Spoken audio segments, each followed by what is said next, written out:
And if someone asks you, is the square of an exponential random variable an exponential random variable, what would the answer be? The square of the exponential random variable that has density function of this form. If it was exponential, you cannot divide by square root of y. So this doesn't look like an exponential random variable density function.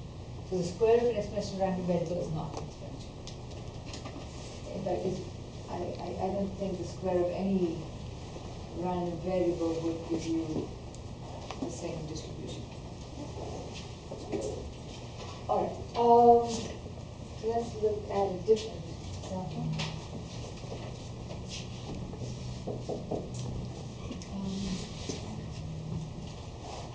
Suppose your x is uniformly distributed over the interval 0, 1, and y is ax, that must be some linear function of your random variable. Find the probability density function of y.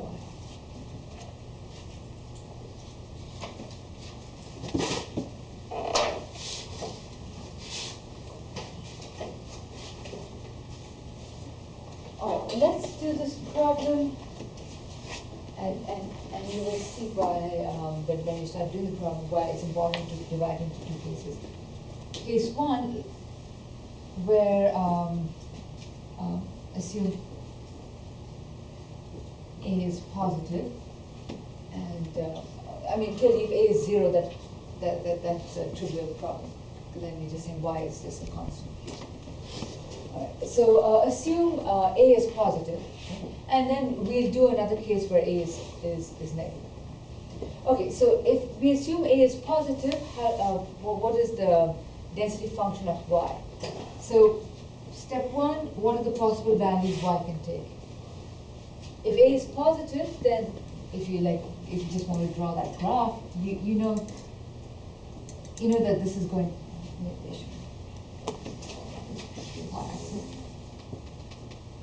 You know that it's a line with an increasing slope, right? With a positive slope, so it's a line going in that direction. So if x takes values, maybe in case you guys don't remember the density function of x, what is the density function of x? Is just the constant 1 over the interval 0 elsewhere. So your random variable x takes values between 0 and 1. And okay, so what are the possible values your random variable y takes? As x goes from 0 to 1, your y is an increasing function, so y will increase from when x is 0, you have b, to when x is 1, you have a plus b. So y will take values from b to a plus b.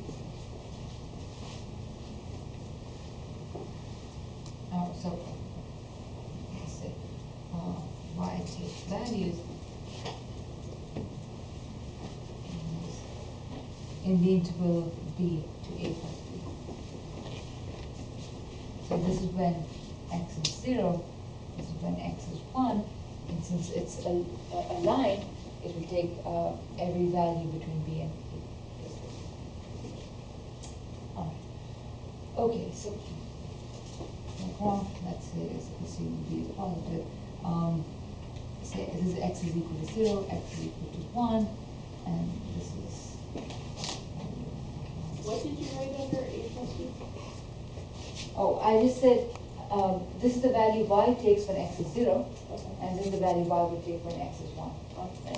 And it will take every value between b and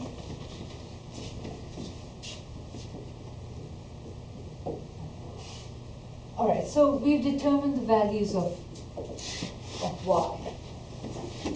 Alright, so for y in this interval, closed interval, because they have taken this to be closed interval 0, 1. For y in that, let us find the distribution function of our random variable 1.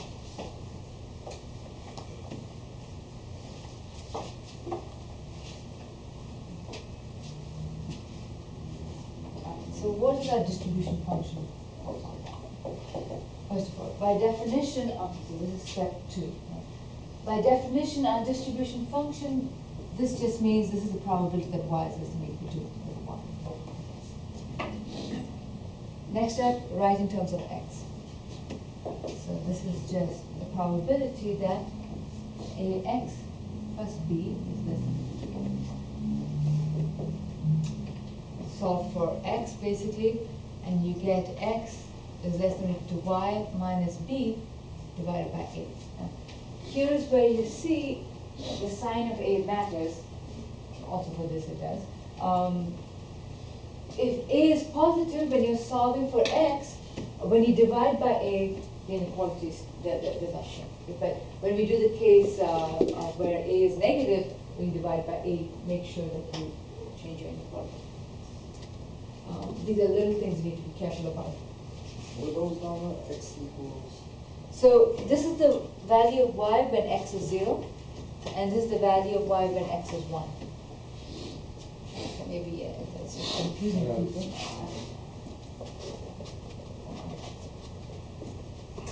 We don't have to include it when it's b, like when b is less than or equal to y, which is greater than or equal. Like B is for the probability that ax plus b is less than or equal to y, why don't we include the probability with the b, with just plain b? Well, y is anything that's from here to here. So Right. I'm coming up with the general formula, right? So y could be b, yeah. But I mean, I'm interested in the distribution function for, and the density function for every y in here, right? Okay. So I'm asking what's f of y. Okay. If it's f of b, then it's just probability that y is less than or equal to b, but y should do equal. There are uncountably many cases too. So all these things, when I will list, I will find the density function for every y in this interval, b to a plus b. Okay. Alright, so what's the density function at y? Okay, I already know, since it only takes values between b and a plus b, I already know this.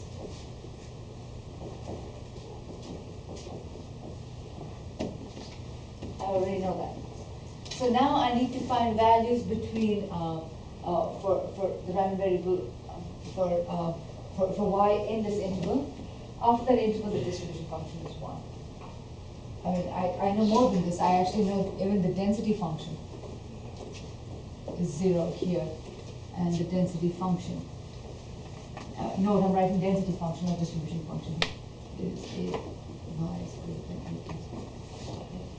Basically, just knowing this tells me the density function already to the left of b, to the right of a plus b is already 0.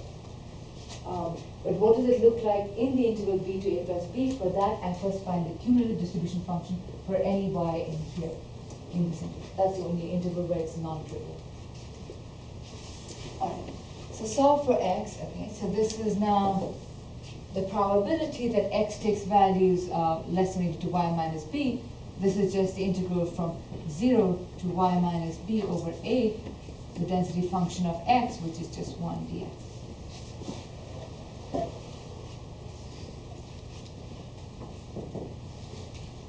And you know that y minus b over a will be a number less than 1 because that's how we chose y, since y is between b and a plus b. All right, so this is just going to be, indicate that, you get x, and then you get value. All right, so we've got our distribution function. Step 3, we just differentiate for y in f of y is the derivative of this, which is just the derivative of this.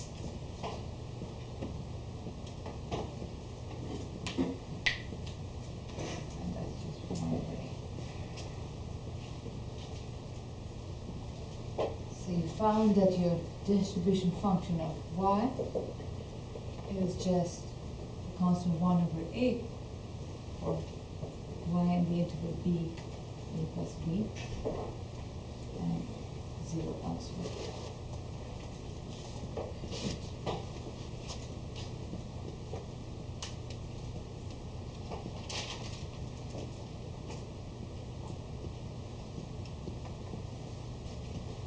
So you see that if you look at this density function is constant in an interval. So it means that your random variable y is also uniformly distributed, but over a different interval. So if x is uniformly distributed over some interval, y is also uniformly distributed, but over a different interval. So let's do the same thing where a is negative.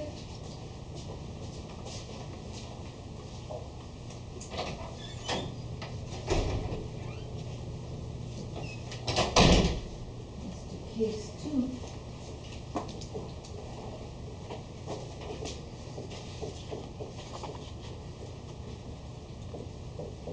A is negative, and your y is ax plus b.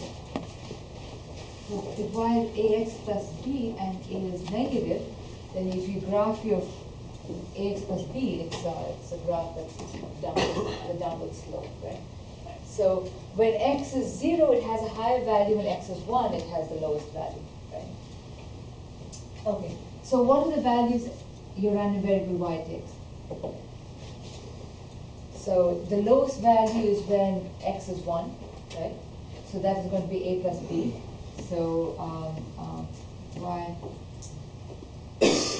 values in the interval. The lowest value when x is 1, so that's b plus a. I'm sorry, say that again? So step 3, I just differentiate this function. And I just, what's the derivative of 1 over a times y minus constant? That's just 1 over a. And I just take the derivative of this function, which is just 1 over a. Right. So y takes values, let me write it b plus a because a is something negative, so from b I subtract some amount. And when x is 0, it's just. So when a is negative, your range of values is b plus a. Plus a means you're subtracting something. So step 2, what does this tell us already? This tells us that your density function for y is going to be 0 if y is less than b plus a, or y is greater than b. Okay? So that's information that you get right away once you know what values it takes. You know where the density function is already 0. So you know what the density function looks like outside this interval. So we're only interested in finding the density function now inside that interval. So let's find the cumulative distribution function for values of y in this interval. So for y in this interval, b plus a, b,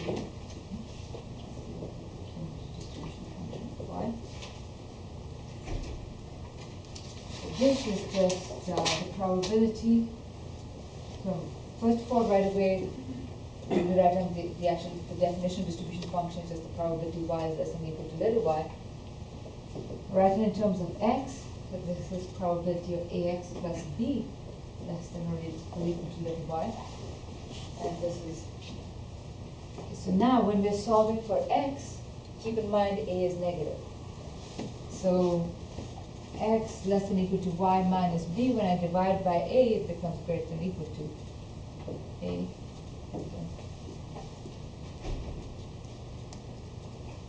So here's where it's slightly different from our previous step, because now this distribution function is the probability that x is greater than or equal to y minus b over a. So to find the probability of x being in that region is just integrate over that region. So that integrate from y minus b over a all the way to 1, the density function of x, which is 1. I'm just using the probability that x lies in some set is the integral of the density function over that set.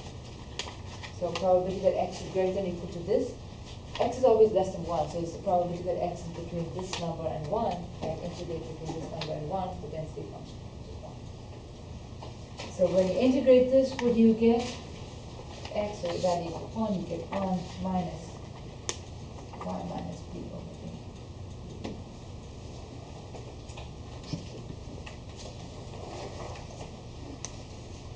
Alright, so let's continue here. So now, last step is we just differentiate.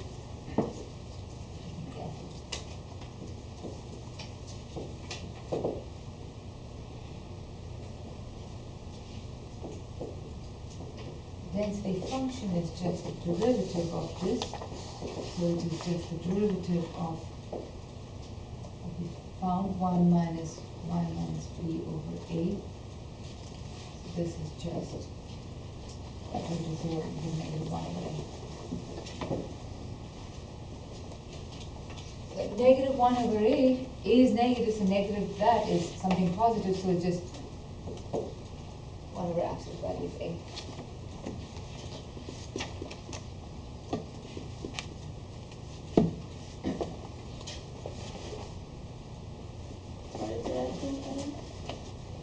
A is negative, negative of that. The reason why I want to write it as actual value is so that I can club both these results together. When A is positive, negative. When A is positive, A and absolute value A is the same thing. So I can write absolute value A there too. So let's write as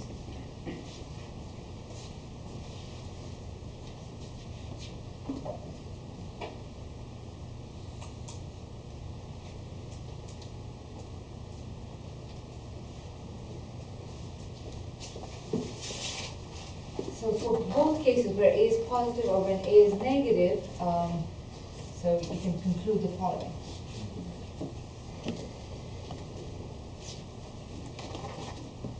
If x is uniformly distributed over 0, 1, any linear function y equal ax plus b is also uniformly distributed because it's just a constant in some interval. So uniformly distributed over b to b plus a if a is positive, or a plus a to b if a is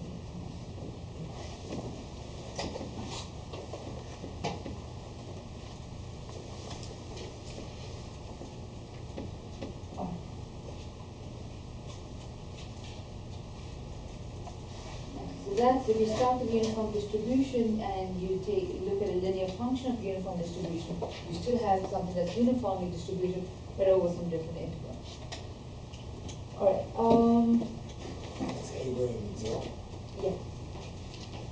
If A is greater than 0, the interval over which it's uniformly distributed is b to b plus a, otherwise it's b plus a. And the density function is always this.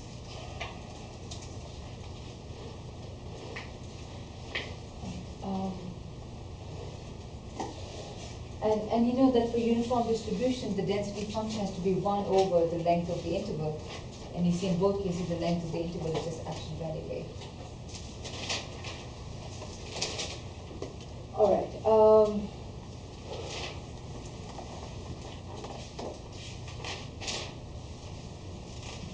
Let's write down a general formula for a linear function of a random variable.